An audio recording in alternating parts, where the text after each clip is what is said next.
À côté de ça, on a surtout la vaccination qui se poursuit. Donc on n'est pas dans la situation du début d'année. On n'est pas encore sorti, ce sont des étapes progressives de réouverture, telles que nous les avons détaillées avec le Premier ministre, qui sont le fruit aussi de concertations, de ce que nous dit la science et puis des concertations qu'on a eues avec l'ensemble des professions et des territoires. Vous ne dites pas aux Français que c'est terminé, les terrasses pourraient refermer dans quelques mois, dans quelques semaines?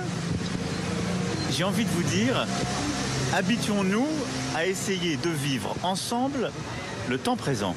C'est-à-dire, par rapport à aux deux questions que vous venez d'avoir, ne me dites pas si les terrasses referment, c'est votre problème à vous, c'est notre problème à nous tous. Donc on va s'organiser ensemble, en étant responsables collectivement. C'est ça, être une nation. Ce sont des citoyens et des citoyennes avec des droits et des devoirs. Et vivez le moment présent. Hier, elles n'étaient pas ouvertes, elles le sont aujourd'hui. Si on arrive à bien s'organiser collectivement, à continuer de vacciner, à tenir une discipline collective de citoyennes et de citoyens, il n'y a pas de raison qu'on ne puisse pas continuer à avancer. Voilà. Et certains disaient que c'était un pari risqué, enfin pas un pari, mais en tout cas que c'était risqué. D'accord. En tout cas, certains disaient que c'était risqué. Est-ce que quand vous regardez les chiffres aujourd'hui, vous êtes rassuré? En tout cas, les chiffres sont bien orientés. Donc, je pense que nous avons fait des choix. Mais c'est ça, gouverner, présider. C'est faire des choix. C'est pas un pari. C'est de dire, il y a des chiffres. Il y a ce que dit la science. Il y a les réalités qu'on doit prendre en compte, nos enfants et leur éducation, la situation sanitaire hors Covid, la santé mentale, la détresse de celles et ceux qui sont isolés, la vie économique et sociale.